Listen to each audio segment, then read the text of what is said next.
마가복음 2장 1절로 12절 제가 봉독합니다.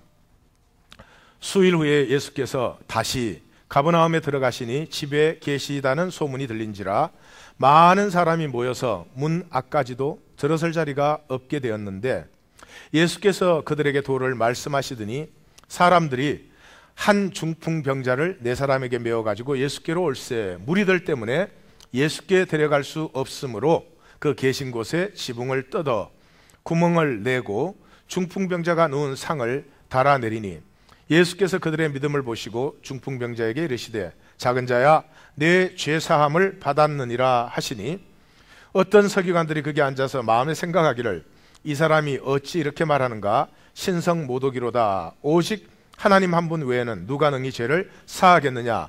그들이 속으로 이렇게 생각하는 줄을 예수께서 곧 중심에 아시고 이르시되 어찌하여 이것을 마음에 생각하느냐. 중풍병자에게 내 죄 사함을 받았느니라 하는 말과 일어나 내 상을 가지고 걸어가라 하는 말 중에서 어느 것이 쉽겠느냐.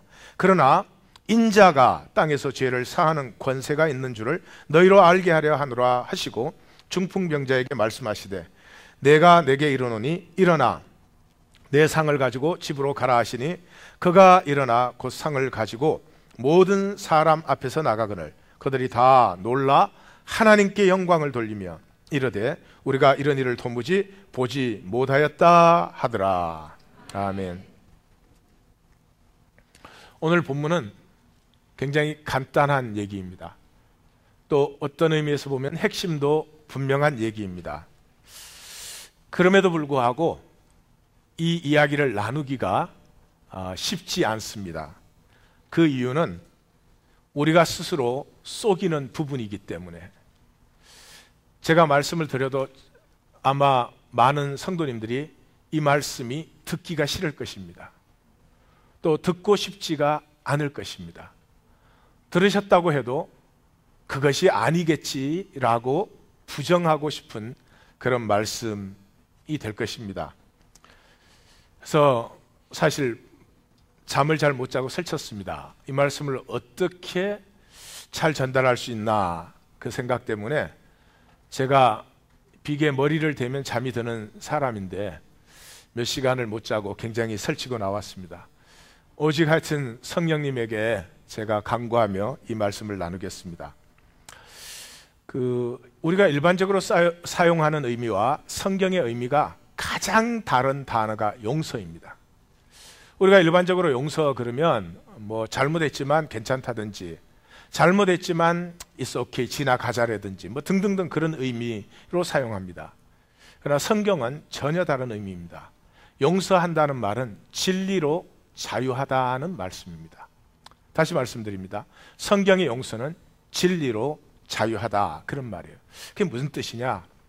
제가 지금부터 한 20여 년 전에 그 채널 13 PBC 방송을 보다가 존 브래드쇼라고 하는 분의 그 세미나를 듣게 됐는데 그 세미나에서 이분이 자기 간증을 하시는 거예요. 캐톨릭 대학의 교수신데 저에게 굉장한 전환점이 되었습니다. 그때 왜 내가 이렇게 예수를 열심히 믿고도 내가 예수님을 위해서 내 자신도 상당히 헌신했다고도 확신하고 그때 제 목회를 시작해가지고 첫 목회를 시작해서 한 4, 5년 그렇게 됐을 즈음입니다. 그럼에도 불구하고 무기력한 나 자신 이유를 알 수가 없었습니다. 금식도 많이 했고요. 하여튼 할 수 있는 걸 열심히 했음에도 불구하고 제 자신의 어떤 그 영적 상태가 근본적으로 달라지지 않는다는 어떤 두려움과 절망감을 가지고 있을 때였습니다. 이분이 자기 간증을 하는데 간증은 이런 것이었습니다. 그 존 브래드쇼의 아버지가 알코올 중독자였습니다. 그래서 신체적으로 정서적으로 이 버림을 받은 거죠. 사실 아버지가 버린 건 아니죠. 알코올 중독자이기 때문에 뭐 아들에게 어떻게 시간을 보낸다든지 아들과 함께 해준다든지 아들과 감정을 나누는 대화를 해준다든지 이런 게 불가능한 거죠. 모범을 보여준 적이 없어요. 아버지로서 아들에게 단 한 번도 모범을 보여준 적이 없어요. 아니 그 윤리적 모범을 말하는 것이 아닙니다. 가령 예를 들면 이런 것입니다. 내가 화가 났으면 화라는 것은 어떻게 표현하는 것인지. 그렇게 하시면 내가 참 화도 나고 당신에 대해서 실망스러워집니다. 난 당신에 대해서 아직도 소망을 가지고 있고 나는 당신 속에 아름다운 인격이 있는 것을 압니다. 그런 당신이 그렇게 행동하면 참 실망도 되고 나 자신은 굉장히 그 상처도 받고 분노하게 됩니다. 당신이 앞으로 그런 행동을 하실 때, 말을 하실 때 한 번 더 깊이 생각하시고 정말 당신에게 걸맞는 그런 말씀을 해주시면 좋겠어요. 저는 당신을 신뢰하는 것이, 당신을 존중하는 것이 좋습니다. 이 어린 아들이 분노될 때, 절망될 때, 실망할 때는 저렇게 하는 것이구나 볼 수가 있잖아요. 그런 것이 전혀 없었습니다. 그래서 아버지가 버린 것은 아니지만 아이 쪽에서는 아버지는 있지만 버림받은 그런 상태로 자기가 자라났습니다. 아들이 아버지와의 관계에서 정서적, 신체적 버림을 받게 되면 남자가 된다는 것이 무엇인지를 알지 못합니다. 그래서 청소년기에 가출을 해가지고 친구들하고 술 마시고 담배 마시고 창녀촌에 찾아가서 여자들하고 자고 뭐 그것이 자기가 남자가 되는 건 줄 알았어요. 이제 그런 방탕한 삶을 살다가 은혜를 받았습니다. 은혜를 받아서 술을 끊었어요. 술 중독자가 되었는데 술을 끊었습니다. 술은 끊었지만 사실 본질적으로 달라진 건 없었어요. 왜냐 그러면 그때부터 일 중독에 빠졌습니다. 겉으로 보기에는 일 중독이 훨씬 더 나아 보이죠. 그렇지만 중독이라는 본질에서는 하나도 다를 것이 없었습니다. 역시 이분도 저와 똑같은 그 시기에 저와 똑같은 절망과 어떤 벽에 부딪힌 그런 느낌을 가지고 있었습니다. 그러면서 이분이 그 자기 자신의 그때 상태를 너무나 완벽하게 설명을 해주는 거죠. 그래서 저것이 바로 나의 문제였구나 하는 걸 알았어요. 그분은 그렇게 말하는 거죠. 자기가 아무리 일을 열심히 하고 뭐 성취를 하고 자기의 방탕한 생활을 넘어서 가지고 그렇게 했음에도 불구하고 자기 속에 이 상처받은 내면 아이, inner child, 이건 만족이 안 되는 거죠. 여전히 상처받은 상태로 있기 때문에 만족이 되지 않는 뿌리를 가지고 있다. 그러니까 그 만족을 위해서 모든 것에 중독되는 것이죠. 조금만 좋으면 중독되는 것이죠. 술을 끊었다. 일을 열심히 하는 것이 좋고 다른 사람에게 칭찬을 받고 저 사람이 이렇게 변했네 그러니까 거기에 중독이 되는 거죠. 다시 말해서 내가 행복하기 위해서는 두 가지에 내가 중요하고 내가 의미 있는 존재가 되어야 되는데 첫 번째는 나의 세계. 어린아이에게 나의 세계는 누구예요? 부모 아니에요. 부모. 그 다음에 자기 자신. 자기의 세계와 자기 자신이 중요하고 의미 있다는 확신이 있을 때 행복한데 그것이 망가져 버리면 무엇을 움켜쥐어 봐도 진정한 만족이 없기 때문에 중독 상태로 들어가게 되는 것이죠. 그래서 자기의 삶을 이렇게 표현을 했습니다. 엄마에게는 대리 남편이 되어주고 아빠가 그러니까 엄마가 의논하려면 이 아들에게 항상 의논하고 뭐 그러는 거죠. 남동생에게는 자기가 아버지가 돼줘야 되고 그 다음에 자기 생각에 엄마는 성자. 아버지가 저렇게 가정을 버려두는데도 엄마는 열심히 일해서 우리를 길러주고 엄마는 성자. 아버지는 환자. 아버지는 아프기 때문에 늘 엄마가 아빠는 아파서 그래. 환자. 자, 그렇게 세계를 이해하고 그 세계에 자기 자신을 열심히 맞춰줌으로 자기는 착한 사람, 성실한 사람, 그런 위로를 갖고 살았다는 거죠. 그런 삶을 자기가 지금 다시 돌아보니까 세 가지 특징을 얘기해요. 선택된 지각. 자기 삶과 자기 가정의 모습을 진실 그대로 이해하면 너무나 아프니까 선택된 이해를 하는 거죠. 어떻게? 아버지는 아파서 그렇지만 훌륭한 엄마가 희생적으로 해서 우리는 괜찮아. 나도 그 역할 잘 맞춰주니까 착한 아들이야. 선택된 지각. 억누른 감정. 감정이 아플 때, 힘들 때 뭐 많지요. 그렇지만 그거 다 표현하면 안 되니까 억누른 감정, 무엇보다도 잘못된 믿음. 이렇게 어렵지만 내가 착실하게 생활하면 그럼 사람들이 나를 다 성실하고 착한 사람으로 인정해 줄 것이고, 그러면 사람들의 인정을 받으면 내가 행복할 것이고, 잘못된 믿음, 이것이 자기의 성장기였다는 거죠. 이것이 우리 모두의 삶입니다. 진실을 그대로 만나지 않고 나에게 안전한 부분만 골라서 나와 내 세계에 대한 이해를 만듭니다. 그 다음에 감정이 항상 나를 편하게 해주지 않으니까 감정은 억눌러 놓습니다. 그리고 잘못된 믿음을 가지고 열심히 성실하게 살아가는 것이죠. 그래서 어떻게 되죠? 누가 그 삶을 인정해 주지 않으면 분노하게 됩니다. 그 사람이 인정하라든 인정하지 않든 내 삶은 내 삶일 뿐인데 분노하게 되죠. 왜? 내가 그렇게 만드느라고 굉장히 노력했기 때문에. 이것은 어린아이 때 어느 정도 도움을 줍니다. 그러나 어른이 되어서는 전혀 도움이 되지 않습니다. 그래서 어떻게 되었습니까? 반항하고 술 중독자가 된 것입니다. 저는 이 브래드 쇼의 간증을 들으면서 그것이 나의 문제였던 것을 바로 알게 되었습니다. 그리고 사실은 그때로부터 이 문제에 대한 하나님과 깊은 기도와 대화 속에 들어가고, 그 결과로 사실은 실라이존 이 사역을 시작하게 된 것입니다.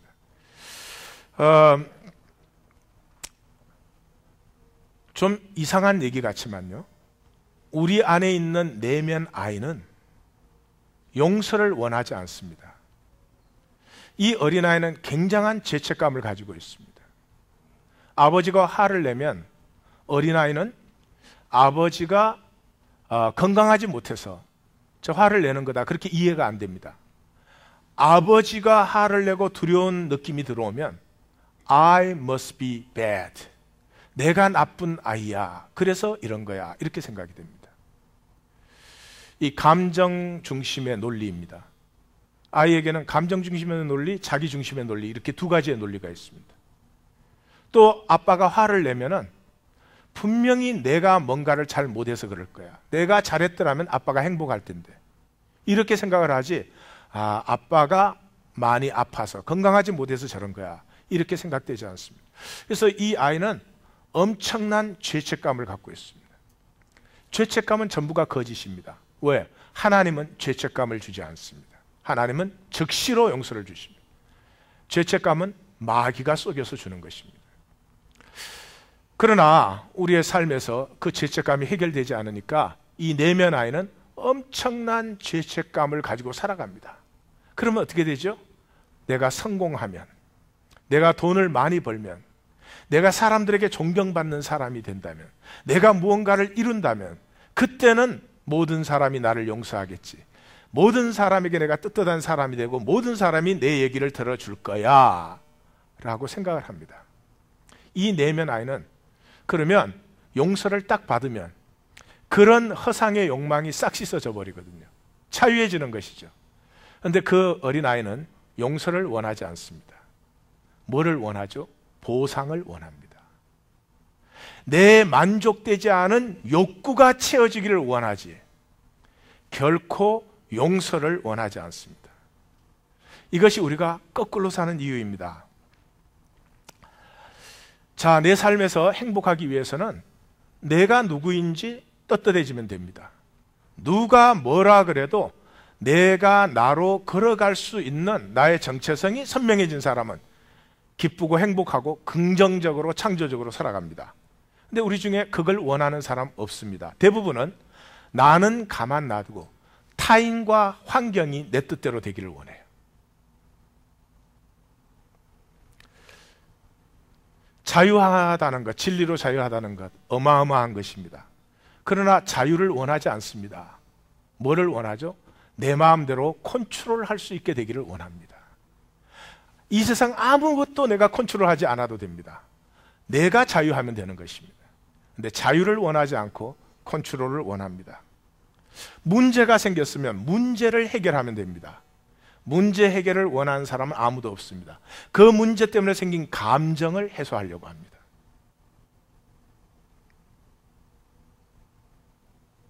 한없이 많죠. 무엇보다도 우리가 진정으로 원하는 것은 친밀감입니다. 내 자신과 너가 내 모습 그대로, 너의 모습 그대로 나누어질 수 있는 것. 아무런 꺼리낌, 아무런 판단 정지 없이 나는 나로 편안하고 너는 너로 편안하고 함께 있으면 모든 것이 나누어지기에 즐거운, 그러나 그 친밀감을 원하는 사람 없습니다. 뭐죠? 너가 나의 욕망을 충족시키라는 거죠. 욕망 충족을 원하지 친밀감을 원하지 않습니다. 이것은 모든 것에 나타납니다. 은혜 그럽니다. 교회처럼 은혜라는 말을 많이 쓰는 데가 어디 있습니까? 그러나 교회 다니는 사람 중에 은혜를 원하시는 분을 보신 적 있으십니까? 만난 적 있으십니까? 은혜 별로 좋아하지 않습니다. 공로를 좋아합니다. 내가 잘해서 이렇게 잘 됐습니다. 내가 이렇게 해서 성취했습니다. 그것은 리더들부터, 지도자들부터 은혜보다는 공로를 좋아합니다. 이런 말이 잘 안 들어오십니까? 그럼 더 구체적인 쪽으로 가보십시다. 여러분, 감사할 때가 좋습니까? 불평할 때가 좋습니까? 감사할 때가 좋죠. 그런데 감사를 더 좋아하십니까? 불평하기를 더 좋아하십니까? 감사할 때. 다른 사람에게 칭찬을 하라 그러면 30초 하기가 힘든데 흉을 보라 그러면 밤을 새도 되는 이유는 무엇일까요? 무엇보다도 우리가 정말로 원하는 건 뭐겠어요? 내 생명이 자라가는 거죠. 그런데 여러분, 사람 눈이 있으면 죄 짓습니까? 안 짓습니까? 사람 보는 데서 죄 짓습니까? 안 짓습니까? 아마 저를 닮으셨다면 안 지으실 거예요. 그런데 사람 안 보지만 하나님 보고 있으면 죄 짓습니까? 안 짓습니까? 그건 창피하니까 대답하지 맙시다. 여러분, 교회 생활 참 열심히 하시죠. 교회 생활 열심히 하시죠. 교회 생활하는 유일한 이유가 무엇입니까? 내 생명이 성숙하기 위해서. 교회는 생명이 성숙할 수 있는 유일한 곳입니다. 근데 교회 나오실 때 생명 성숙을 위해서 나오십니까? 그것이 좋으십니까? 이 몇 명 안 되는 사람들 앞에서도 인정받는 것이 좋으십니까? 그렇습니다. 왜 그렇죠? 우리 내면 아이가, 상처받은 내면의 아이가 욕망이 채워지기를, 이 불가사리 같은 욕망으로 입을 벌리고 있기 때문에 좋은 것 다 압니다. 어느 것이 옳은지 다 압니다. 그러나 살 수는 없습니다. 오늘 들어가는 그림을 한번 보십시다. 이 나무 그림은 제가 2번 보여드린 적이 있고 3번째인데 그때마다 조금씩 변형을 시켰죠. 자, 뿌리가 건강하지 못하면 나무는 건강할 수가 없습니다. 그렇죠? 다음 그림으로 가봅시다. 뿌리가 건강하면 나무는 건강하게 되어 있습니다. 여러분, 신앙생활은 여기에 관한 것이 아닙니다. 신앙생활은 여기에 관한 것입니다. 우리의 현상, 육체의 뿌리가 되는 정신 또는 영을 건강하게 하는 것입니다. 자, 그런데 건강한 뿌리의 핵심은 용서받음이에요. 용서받음. 이 내면의 어린아이는 자기의 욕망이 채워지기를 원하지, 보상을 원하지, 용서받기를 원하지 않습니다. 우리는 우리 삶과 자신에서 엄청난 죄의식을 갖고 있습니다. 죄의식이 신학적인 용어에서 별로 실감이 안 나십니까? 그럼 제가 다른 말로 열등의식을 갖고 있습니다. 두려움을 갖고 있습니다. 불안을 갖고 있습니다. 내가 내 밥 먹고 사는데 사람들 앞에서 떳떳하게 말하지 못합니다. 내가 나로 사는데 내 권위를 잊어먹었습니다. 예? 나를 불편하게 하는 한 사람에게 그렇게 하시면 제가 굉장히 불편해집니다. 그렇게 하지 마세요. 제 조카 손녀가 3명이나 됩니다. 이제 엘레멘처리 스쿨이에요. 그렇지만 걔들을 만나면 제가 말해줍니다. 할아버지도 심지어 너의 아빠라 할지라도 만졌을 때 너가 수치스럽다든지 조금이라도 불편을 느낄 때는 항상 say no. 오케이? You could say no. 얼마나 많은 여성들이 자라나는 과정에서 성적인 어뷰즈를 경험합니다. 수치스러운, 불편한 어떤 터치가 이루어지는데도 눌려서 말을 못합니다. 이미 그 나이 때 자신됨, 자기가 자신됨에 대한 권위를 엄청나게 상실해버린 것입니다. 그렇게 해서 다른 사람 앞에 눈치 이런 것으로 살아가지 자기 자신으로 살아보지 못하죠. 그렇게 죄의식이, 죄책감이 나는 뭐 학교를 좋은 데 못 나왔어, 나는 뭐 공부를 잘 못했어, 나는 뭐 성공을 못했어, 이 엄청난 죄책감을 가지고 그게 죄사함을 받으면 얼마나 자유해지는데, 자유해진 사람은 몸과 마음이 새로워져 버립니다. 그런데 그 죄사함의 자유함을 원하는 것이 아니고요,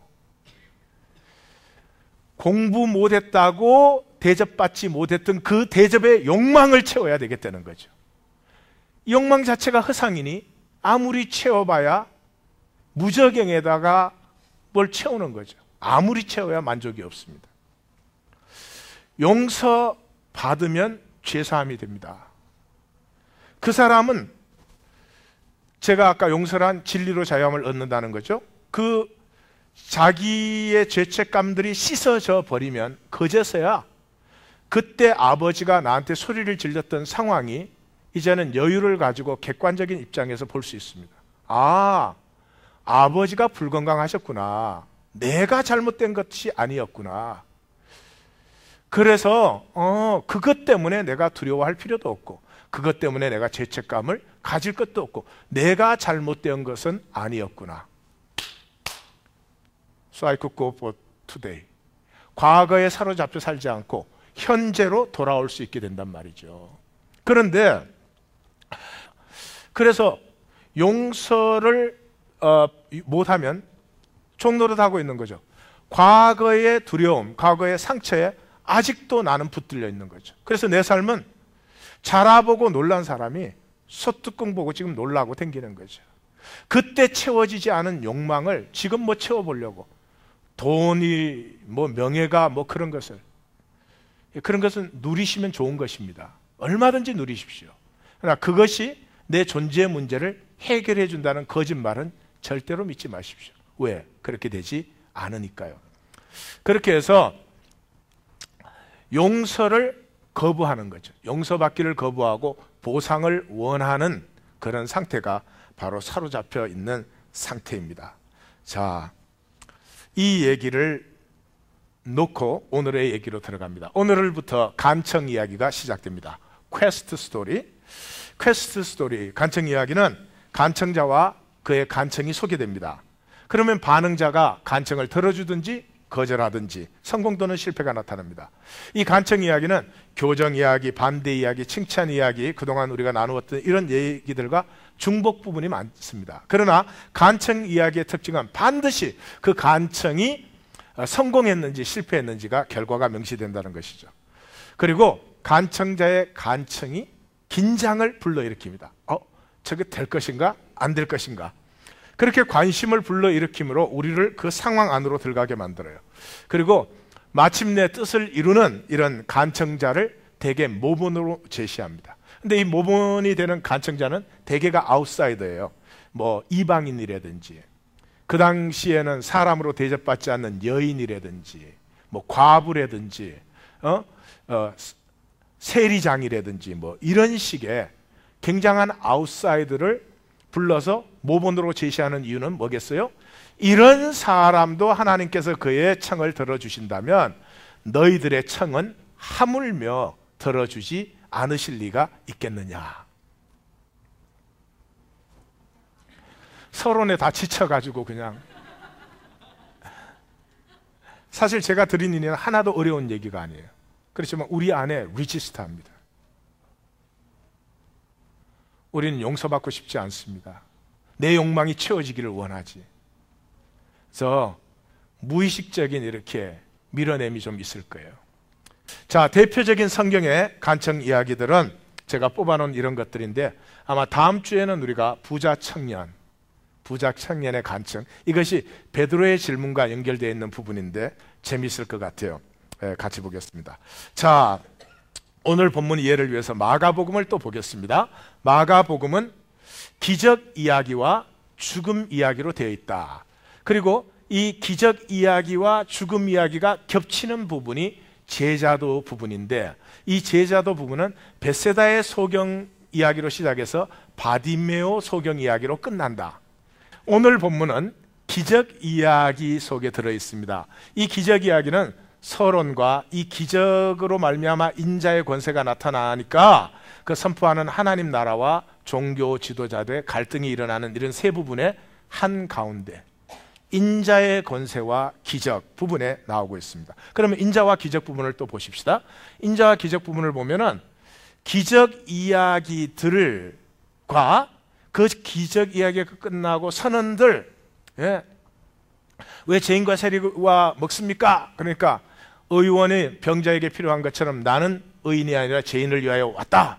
왜 당신의 제자들은 금식하지 않습니까? 새 포도주는 새 부대에 넣는다.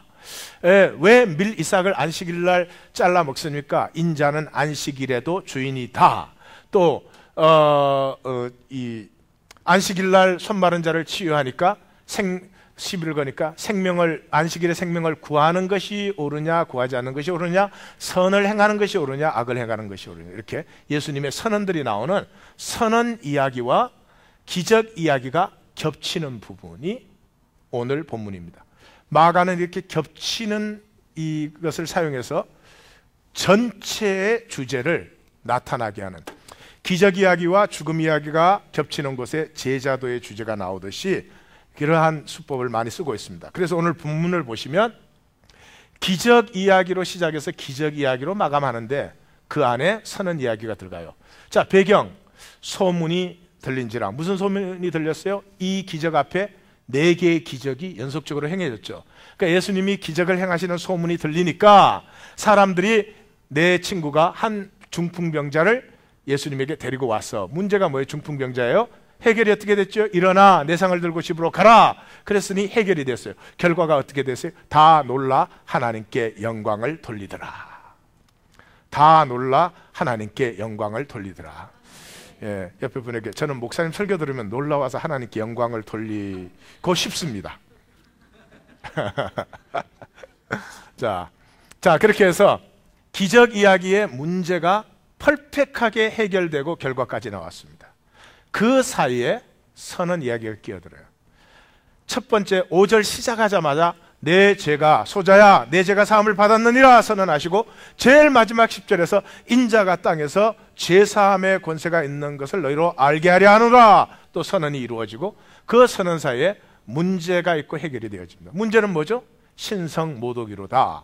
하나님 한 분 외에 누가 죄를 사해? 이러니까 예수님께서 그래? 그러면 죄사함을 받았다는 말과 일어나 걸어라 하는 말과 어느 것이 더 쉽겠느냐?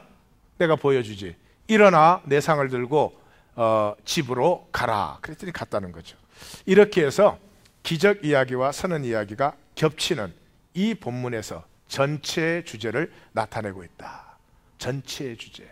하나님 나라가 선포되는 전체의 주제 뭐냐 보십시다. 본문을 좀 관찰을 하겠습니다. 첫째, 수일 후에 뭐죠? 아까 여러 개의 연속적인 기적이 일어난 수일 후에. 그러니까 이제 사람들이 집에 계시다는 소문을 듣고 그 예수님께서 가버나움에서 이적을 행하시다 다른 타운까지 가서 이적을 행하시고 귀신을 쫓아내고 그랬거든요. 그러니까 집에 계시다는, 가버나움에 돌아와서 집에 계시다는 소문을 듣고 많은 사람이 모여서 문 앞에까지 들어설 자리가 없게 되어서 그런데 그들에게 도를 개정 번역을 이해할 수 없는 부분이요. 이 부분이 Speaking the Word라고 하는 마가복음에 굉장히 많이 나오는 표현이에요. 말씀하시니 그럼. 다른 데는 다 말씀하시니 그래놓고 여기는 왜 도를 집어넣는지 난 모르겠어요. 저보다 더 훌륭하신 분이 특별한 이유가 있는지는 모르겠지만 이런 게 우리를 헷갈리게 하는 거죠. 그냥 말씀하시니요. 그들에게 말씀하시니까. 여기를 딱 읽으면 어떻게 돼야 돼요? 성경을 재밌게 읽는 분은 아하, 문제가 나겠구만. 회당에서 안식일을 안 지켜가지고 쫓겨가지고 딴 데 가서 사역하고 왔는데 사람들이 소문을 듣고 예수님 있는 집으로 다 몰려왔으니, 회당에서 사역을 못하는데 예수님 집으로 전부 다 몰려왔으니 이 종교 지도자들이 얼마나 찢어진 눈을 가지고 예수님을 지켜보겠어요. 그러니까 이제 그러면 또 예수님이 한 말씀 하시겠네. 저것들이 뭐라고 분명히 시비를 걸 텐데 예수님이 한 말씀 하시겠군, 선언 이야기가 나오겠군. 이 정도 감을 잡으시는 분은 성경을 아주 재미있게 읽는 분이에요. 그게 안 되는 사람은 바두가 이리 오느라.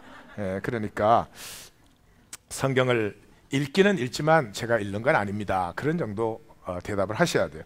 그 다음에 오늘 본문에서 인자, 믿음, 죄사함이라는 단어가 처음으로 등장하고 있습니다.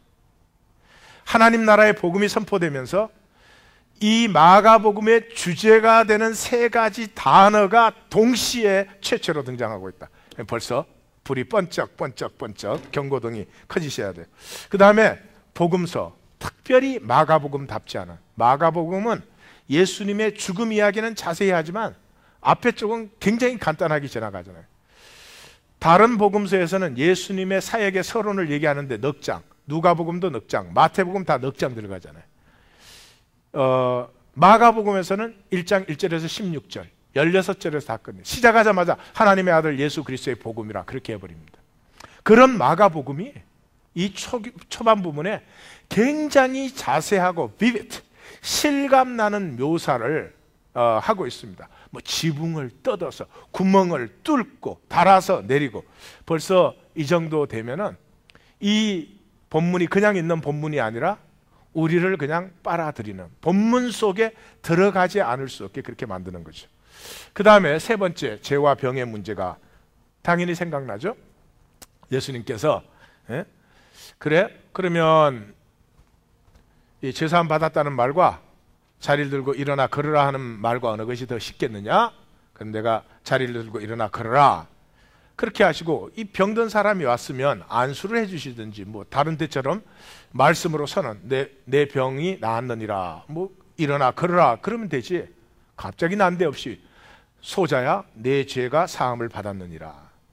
그러면 분명히 적어도 이 사람에게는 병과 죄가 연결이 있다. 어떤 연결이 있는 것이냐, 이런 것들이 이제 문제가 되죠. 마가복음, 공관복음 전체가 다 그렇지만 죄와 병을 연결시킨 곳은 없습니다. 직접적으로. 요한복음에 이 예외가 하나 나오죠. 5장 14절 38년 된 그 병자가 일어나서 걸었을 때 예수님이 다시 만나니까 더 심한 것이 생기지 않도록 죄를 짓지 말라. 그 말 속에 죄를 지으면 병은 더 심해지는 거구나 하는 연결을 볼 수 있죠. 요한복음 8장 11절에도 다시는 죄를 범치 말라 그랬지만 여기는 병이 아니고 간음하다 걸린 여인이죠. 반대의 경우는 뚜렷하게 많습니다. 요한복음 9장 3절에 날 때부터 소경된 사람을 보고 누구 죄 때문입니까? 죄 때문이 아니라 하나님의 일을 나타내고자 합니다. 누가복음 13장에는 빌라도가 제물의 피를 섞은 사람들 얘기를 하니까 그 사람들뿐만 아니라 실로암 망대가 무너져서 죽은 사람이 죄가 더 있어서 그렇게 되느냐. 그래서 죄와 재앙, 죄와 병을 직접적으로 연결시키는 것을 예수님은 분명히 경계시키고 계시죠.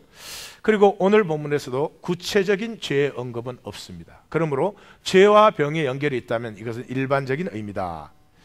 이것이 구약적인 사상입니다. 구약에서는 치유를 할 때 반드시 죄사함이 선행돼야 됩니다. 그리고 심지어 이 치유와 죄사함은 종종 같은 뜻으로 병자를 사함을 받았느니라 또는 구원을 받았느니라고 선포하는 경우를 많이 보죠. 그래서 일반적인 의미에서 모든 병의 원인은 죄죠. 죄가 없으면 몸과 마음이 건강할 수밖에 없으니까요. 그래서 결론을 내리면, 관찰의 결론을 내리면 죄는 일반적인 의미에서 병의 원인이다. 죄 사함은 영적인 것만 아니라 육적인 새로움도 일으킨다. 죄 사함을 받았을 때 자리에서 일어나 걸었죠. 그러니까 우리가 죄 사함을 받았으면 육체는 그대로 있고 보이지 않는 내 영적인 부분만 죄 사함을 받은 것이 아니다. 그런 죄 사함은 없다. 오늘 교회 안에는 굉장히 의심스러워요. 죄사함 받았다라고 하는 교리적 지식은 붙들고 있지만 나의 나타난 삶, 육적인 삶, 현상적인 삶에서는 전혀 죄사함의 능력이 역사하지 않는 경우, 그러면 죄사함 받은 것 아닙니다. 죄사함은 우리 전체를, 우리 존재 전체를 새롭게 하는 것이죠. 그리고 오늘 본문이 뭐 어떤 죄를 지으면 어떻게 결과가 생긴다 이런 것은 본문의 관심이 아니다 하는 것을 알 수 있습니다. 자, 그러면 이 관찰을 가지고 오늘 본문에 대한 결론을 내리기는 뭔가가 아직은 미흡해요. 도대체 오늘 본문은 그럼 죄사함 받으면 몸과 마음의 병이 다 낫는다는 걸 강조하고 있는 것이냐, 아니면 예수님이 죄사함을 가진 인자라는 것을 강조하고 있느냐, 뭐 결론을 본문만으로 내리기가 쉽지 않기 때문에 포괄적 관찰을 또 하겠습니다. Extended Observation. 자, 마가복음의 주제는 복음의 선포입니다.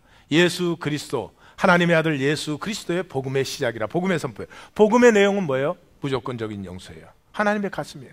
하나님은 우리를 만나는 순간에 그냥 무조건적으로 용서하십니다. 하나님은 한 번도 너 왜 그랬어?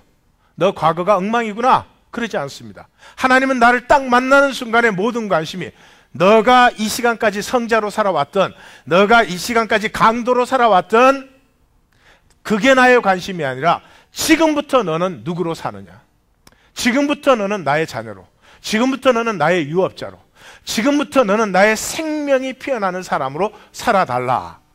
과거에 대해서 일절 책임을 묻지 않습니다.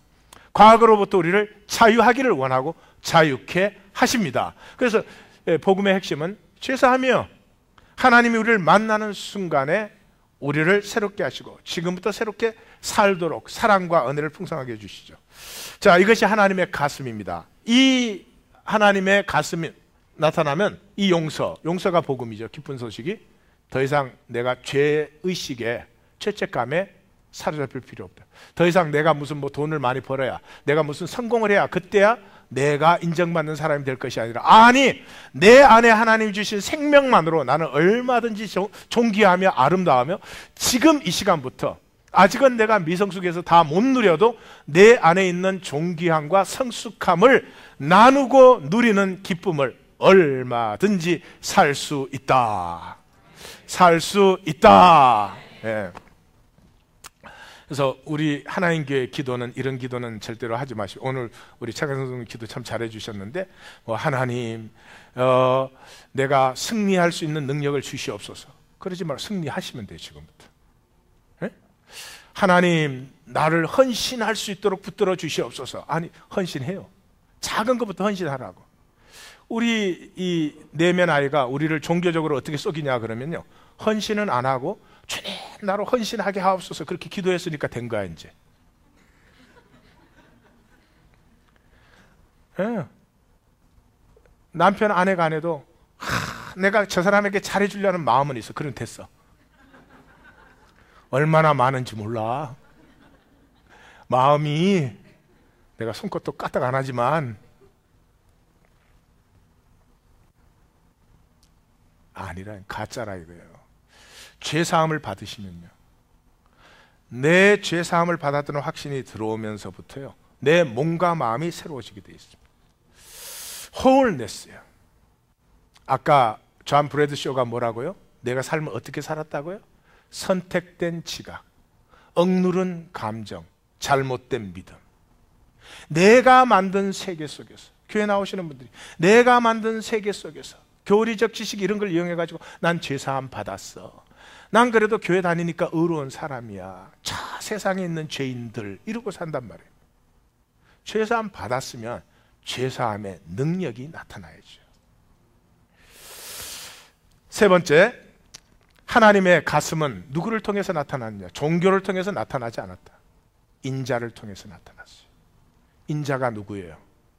생명을 하나님의 뜻대로 드리는 자예요. 성전이 아무리 화려해도, 종교 생활이 아무리 거창해도, 우리가 아무리 성경 지식을 많이 알고 기도를 잘하는 사람이 되어도 그것을 통해서 하나님이 나타나는 게 아니고요, 하나님과 나 사이에 생명 나눔이 없으면 하나님의 가슴은 우리의 삶에 나타날 길이 없습니다. 네 번째, 인자의 권세는 뭐예요? 인자가 땅에서 죄사함의 권세가 용서의 권세예요. 용서받으면 총체적인 회복, 몸과 마음이 다 회복돼요. 이것이 기적 이야기죠. 그 다음에 죽음 이야기에 가면 인자의 권세가 뭐예요? 종말적 권세예요. 죽음을 넘어서는 권세예요. 그래서 영원한 회복. 그래서 하나님의 죄사함이 나에게 임할 때 온전한 회복이 이루어질 뿐만 아니라 영원한 회복이 이루어진다. 눌려가지고 아멘도 크게 못하시고, 총체적 회복뿐만 아니라 온전한 회복이 이루어진다. 예, 일단 아멘은 크게 하고 봅시다. 예, 알아요. 저나 우리 성도님들 다 종교생활 배워가지고 종교생활에 익숙해 있지, 생명 권세 누리는 것 절대로 우리의 내면 아이가 원하지 않는 것입니다. 우리 내면 아이는 보상을 원합니다. 내 욕구가 이루어지기를 원합니다. 자유해지고 생명을 누리고 피어나는 그것을 원하지 않습니다. 그렇지만 이제는 시간이 되었습니다. 이제는 종교생활 또 좋은 것이잖아요. 그렇지만 그것은 끝내고 그 종교생활을 통해서 하나님이 인도하시는 생명 나라에 들어갈 시간이 되었습니다. 함께 들어가는 거예요. 저라고 쉬운 것도 아니고 성도님들이라고 어려운 것도 아닙니다. 함께 하는 거죠. 예? 자, 결론.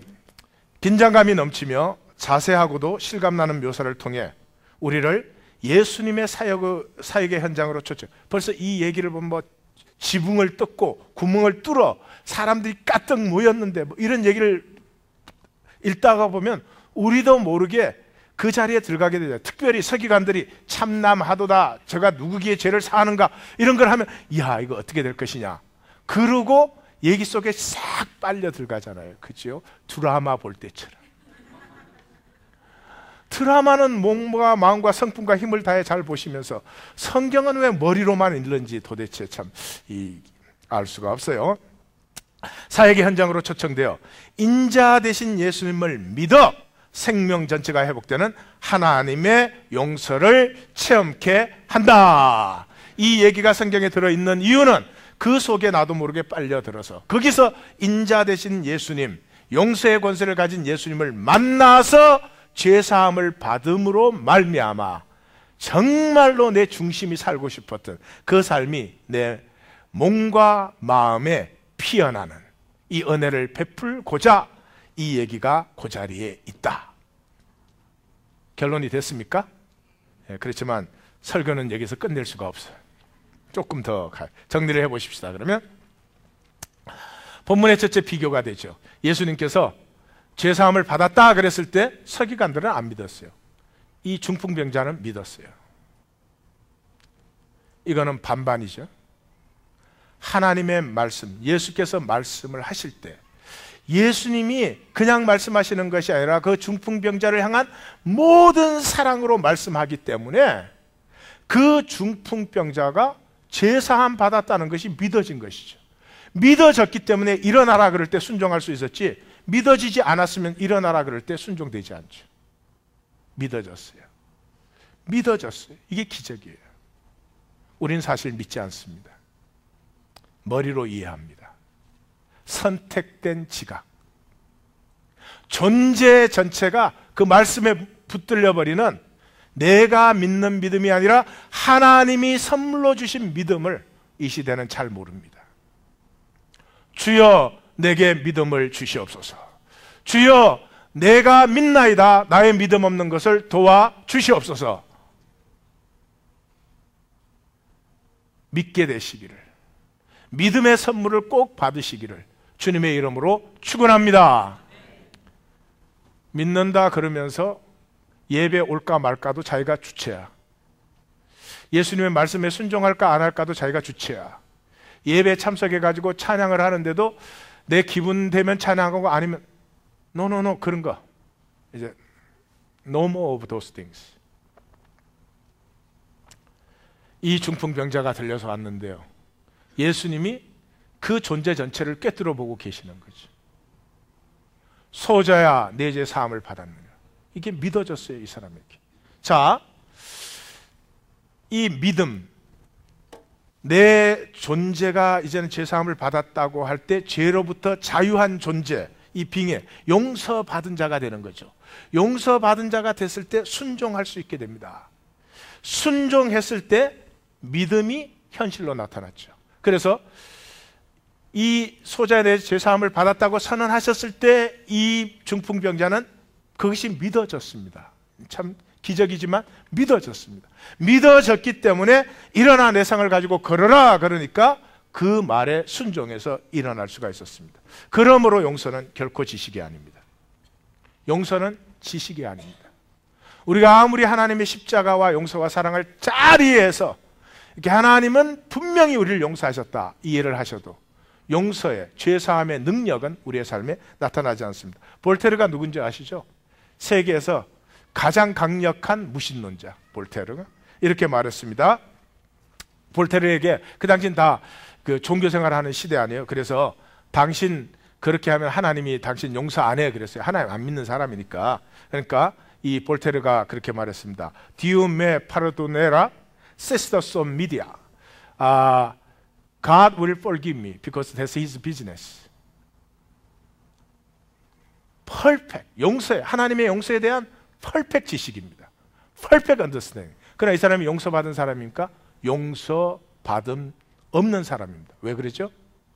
용서는 감동이기 때문입니다. 용서받은 자는 용서하는 게 탕자가 집에 돌아와 가지고 아버지가 용서하니까 아버지가 당연히 용서하는 거지. 그럼 용서 안 해? 이래요? 용서는 결코 지식이 아닙니다. 재밌는 이야기는 이 볼테르가요 예언을 했습니다. 자기가 죽을 때 앞으로 50년 이내에 기독교가 없어지고 성경을 믿는 사람은 아무도 없어질 것이다 라고 예언을 했는데 50년 되었을 때 이 볼테르의 집을 성서공회가 사가지고 성경 찍는 인쇄소로 바뀌었습니다. 역사적 사실이에요. 용서는 결코 값싸지 않습니다. 총체적 감동이에요. 인자가 내 죄를 사하노라. 그리고 그때부터 유명해져 가지고 출세했습니까? 아닙니다. 자기 생명을 드렸습니다. 이 나를 위해서 자기 가슴을 찢으신 하나님의 찢어진 가슴이 내게 부딪혀 올 때 총체적, 초월적인 역사가 일어나고요. 비로소 순종이 열매 맺습니다. 순종은 열매입니다. 내가 하는 게 아닙니다. 내가 하는 순종 언제 바뀔지 어떻게 알아? 내가 하는 순종, 순종했는데 또 대접 안 해주면 기분 나쁘지. 아니에요. 순종은 열매예요. 그래서 주의하셔야 됩니다. 우리가 좋아하는 것은 새로운 삶이 아닙니다. 편한 것입니다. 내가 이렇게 상처가 많고 내 안에 두려움이 많고 내 안에 열등의식이 많지만 나를 건강하게 해주십시오. 그것을 하나님께 원하지 않습니다. 나는 그대로 놔두고 내 주변의 사람들과 내 주변의 환경을 바꾸어 주옵소서. 좋은 것은 머리로만 압니다. 그것을 중독이라고 합니다. 중독된 사람은 마약을 끊는 것이, 도박을 끊는 것이 좋은 건 줄 얼마든지 압니다. 또 그렇게 하겠다고 말까지 합니다. 또 그것이 좋은 것이라고 사람들에게 말까지 합니다. 나 결코 그렇게 하지 않습니다. 이것이 우리가 제사함을 받았다 하면서도 여전히 수치심과 열등의식에 또 불안에 시달리는 이유입니다. 용서하지 않음으로 종로를 시키는 세상은 용서하지 않기 때문에 우리를 종로를 시킵니다. 예? 대학교 못 나왔다. 평생의 수치로 살고 있습니다. 세상은 절대로 그 용서하지 않습니다. 예? 내가 뭐 생김새가 이렇다 저렇다 이상하게 생겼으면 절대로 세상은 그걸 용서하지 않습니다. 잔인한 곳입니다. 내 과거나 가문의 흠이나 아픔이나 경력이나 수치가 있으면 세상은 끝까지 그걸 용서하지 않습니다. 그 잔인한 세상에 자원함으로 종로를 하는 것이죠. 그 열등의식을 스스로 품고 삽니다. 그 수치 두려움을 스스로 자기 것으로 간직하고 삽니다. 왜 그런 줄 아십니까? 그것이 나에게 익숙하기 때문입니다. 생각해 보십시오. 중풍병으로 누워있던 사람을 일어나 걸으라고 했을 때 그 사람의 두려움을 하나님이 저를 보고 아, 너 욕심 있고 욕망 있고 다 알아. 그렇지만 지금부터 고결함과 순수함으로 살아라. 그때 하나님, 그렇습니다. 그렇죠. 내가 얼마든지 고결함과 얼마든지 순결함으로 살 수 있는데 왜 그렇게 내가 내 감정에 종노릇 했을까요? 내 내면 아이에 그 해결되지 않은 감정에 왜 내가 그렇게 종노릇을 했을까요? 네, 그렇습니다. 지금부터 비록 넘어지고 비틀거릴지라도 나는 나의 고결함과 순결함으로 살아가겠습니다. 간단한 얘기 아니에요? 오늘도 전 세계에서 수십억이 예배를 드립니다. 그러나 그것을 위해서 예배 드리는 사람은 정말로 드문 것입니다. 그리고 그것이 과연 예배일 수 있는지도 저는 잘 모르겠습니다. 결론을 내리십시다. 하나님의 가슴은 누구든지 용서받는 것입니다. 용서받으면 새 생명이 피어납니다. 영과 육에 예수를 주로 고백하면 죄사함은 임한 것입니다. 이제 삶의 주권은 나에게 있습니다. 나는 자유합니다. 순종할 수 있습니다. 불순종할 수 있습니다. 내 안에 있는 내면 아이의 욕구를 따라 살 수도 있습니다. 성숙한 나 자신의 이해와 결단을 따라 살 수도 있습니다. 또다시 돌아갈 것입니까? 예배 드리고 말씀 듣고 또다시 내면 아이의 그 징징거리는 불만과 욕구로 돌아가서 그것을 채우기 위해서 살겠습니까? 아니면 이제 하나님의 자녀된 자로, 하나님의 유업자 된 자로 내 생명이 살 수 있는 고결함과 순결함을 향해서 나아가시겠습니까? 한 가지만 덧붙이겠습니다. 용서받은 죄인은 자유한 죄인으로 삽니다. 용서받은 죄인은. 자, 우리 중에 한 사람이 뭐 굉장한 죄를 지었다고 합시다. 오케이. 심효석 총독가 은행을 털다가 잡혔다. 가발 쓰고 갔다가 가발이 벗겨지는 바람에 떨이 장고스처럼 그런데 이제 우리 성도님들이 다 이렇게 용서하고 용납하고 품어줬다. 죄송합니다. 그러니까 평소에 나한테 좀 잘하세요. 그분은 그때부터 그 전까지는 이랬을지 몰라요. 사람들을 보면 시시하게 여기고 저 사람은 주일도 안 지키는 사람이야. 저 사람은 말이지 기도도 안 해. 저 사람은 교회를 나와갖고 맨 세상 얘기나 하고 말이지. 이랬을지 몰라요. 그런데 내 죄가 드러난 다음에 용서받았어요. 그 다음부터 그럴까요? 한 사람 한 사람 고맙고 귀해요. 내가 새롭게 되는 것이 중요한 문제지 남 깔보고 판단 정지하고 교회 어떻게 돌아가는지 한 손에 붙들고